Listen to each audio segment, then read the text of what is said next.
Hello everyone, welcome back to our channel. నేను మీ కల్పన. ఈరోజు మన స్పెషల్ రెసిపీ వచ్చేసి పండ్ల పంచామృతం. ఈ పంచామృతము మన శివయ్యకి చాలా అంటే చాలా ఇష్టం అనమాట. మహాశివరాత్రి రోజు తప్పనిసరిగా రెడీ చేసి దేవుడికి నైవేద్యంగా పెడుతూ ఉంటారు.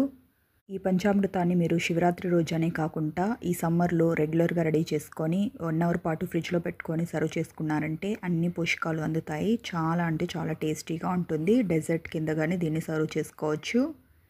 ఇక లేట్ చేయకుండా ఈ శివరాత్రి స్పెషల్ పండ్ల పంచామృతాన్ని ఎలా ప్రిపేర్ చేసుకోవాలో చూసేద్దాం. ముందుగా ఒక మిక్సింగ్ బౌల్ని తీసుకొని దీంట్లోకి బాగా పండిన అరటిపండుని ఒకటి యాడ్ చేసుకోండి. నా దగ్గర బాగా పండింది ఉంది కాబట్టి నేను దీన్ని యాడ్ చేసుకుంటున్నాను. ఈ ప్రసాదానికి కాస్త బాగా పండిన అరటిపండు అయితేనే టేస్ట్ అనేది బాగుంటుంది. కొద్దిగా పచ్చిగా ఉన్నట్లయితే టేస్ట్ అనేది అంత బాగోదు. దీన్ని ఈ విధంగా బాగా మ్యాష్ చేసేసి తీసుకోండి. ఇలా మ్యాష్ చేసుకున్న దీంట్లోకి 1 స్పూన్ వరకు పంచదారని యాడ్ చేసుకోండి. అలాగే ఒక 1/2 స్పూన్ వరకు ఇంట్లో తయారు చేసుకున్న నెయ్యిని తీసుకుంటున్నాను. మీ దగ్గర ఆవు నెయ్యి అవైలబుల్లో ఉంటే దాన్నైనా తీసుకోవచ్చు. ఇప్పుడు ఇందులోకి 1 స్పూన్ వరకు తేనెని తీసుకుంటున్నాను. ఇది వచ్చేసి మా ఊర్లో నుంచి తెచ్చామన్నమాట, ప్యూర్ తేనె. అందుకే కలర్ అనేది కాస్త డార్క్గానే ఉంటుంది. మీరు కావాలైతే షాప్లో దొరికే తేనెనైనా వాడుకోవచ్చు. దాంతో కలర్ అనేది కాస్త లైట్గా వస్తుంది. దీన్ని ఈ విధంగా బాగా మిక్స్ చేసుకొని పంచదార బాగా మిక్స్ అయ్యేలాగా మిక్స్ చేసేసి తీసుకోండి. ఈ విధంగా బాగా మిక్స్ చేసి పెట్టుకున్న దీంట్లోకి నేను వచ్చేసి 3/4 కప్పు వరకు పాలను తీసుకుంటున్నాను. ఇవి వచ్చేసి కాచి చల్లార్చిన పాలను తీసుకుంటున్నాను. ఈ ప్రసాదంలోకి మీరు పచ్చి పాలనైనా తీసుకోవచ్చు. అలాగే ఒక 2 స్పూన్ల వరకు గట్టి పెరుగును వేసుకుంటున్నాను. మనం పంచామృతం అనగానే పాలు, పెరుగు, నెయ్యి అలాగే తేనె అనేది కంపల్సరీ ఉంటాయన్నమాట. తర్వాత మీరు ఏమన్నా ఎక్స్ట్రా యాడ్ చేసుకోవాలంటే చేసుకోవచ్చు.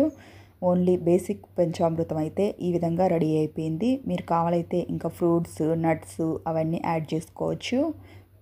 ఇవన్నీ ఈ విధంగా బాగా మిక్స్ అయ్యేలాగా మిక్స్ చేసుకొని రెడీగా పక్కకు పెట్టుకోండి.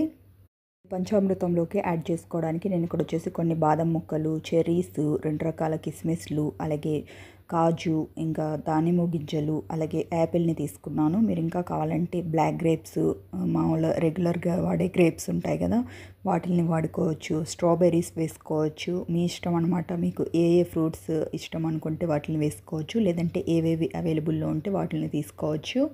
ఇవన్నీ బాగా మిక్స్ అయ్యేలాగా మిక్స్ చేసేసి తీసుకోండి. ఇలా రెడీ చేసి పెట్టుకున్న ఈ పంచామృతాన్ని సర్వింగ్ బౌల్లోకి తీసేసుకుందాం. చూసారు కదా ఫ్రెండ్స్, శివయ్యకి ఎంతో ఇష్టమైన పండ్ల పంచామృతాన్ని మనం ఎంత క్విక్ అండ్ ఈజీగా రెడీ చేసుకున్నామో. ఇది వచ్చేసి అన్నిట్లోకి చేయడం కానీ చాలా అంటే చాలా ఈజీ. కేవలం 5 నిమిషాలు టైం కేటాయించారంటే ఎంతో టేస్టీ అయిన పంచామృతం రెడీ అయిపోతుంది. ఫ్రెండ్స్, నేను టుడే రెడీ చేసిన ఈ పంచామృతం రెసిపీ అయితే నాకు చాలా అంటే చాలా నచ్చేసింది. మీరు ఈ శివరాత్రికి తప్పనిసరిగా మీ ఇంట్లో రెడీ చేసి దేవుడికి నైవేద్యంగా పెట్టి అందరికీ చూడండి. వాళ్ళు చాలా అంటే చాలా ఇష్టంగా తింటారు. ఫ్రెండ్స్, మనం టుడే చెప్పుకున్న ఈ పంచామృతం రెసిపీ అయితే మీకు నచ్చిందనే అనుకుంటున్నాను. మీకు కనుక నచ్చినట్లయితే ఒక లైక్ చేసి మీ ఫ్రెండ్స్కి, రిలేటివ్స్కి షేర్ చేయండి. అంతేకాకుండా ఇలాంటి మరెన్నో క్విక్ అండ్ ఈజీ రెసిపీస్ కోసం వెంటనే మన ఛానల్ని సబ్స్క్రైబ్ చేసుకొని పక్కనే ఉన్న బెల్ బటన్ని ప్రెస్ చేసి ఆల్ అనే ఆప్షన్ని సెలెక్ట్ చేసుకోండి. ఇలా చేయడం వల్ల ఇకపై నేను పెట్టే వీడియో నోటిఫికేషన్స్ అన్నీ మీ హోమ్ పేజ్లోకి వస్తాయి. Thank you for watching friends. Okay, bye.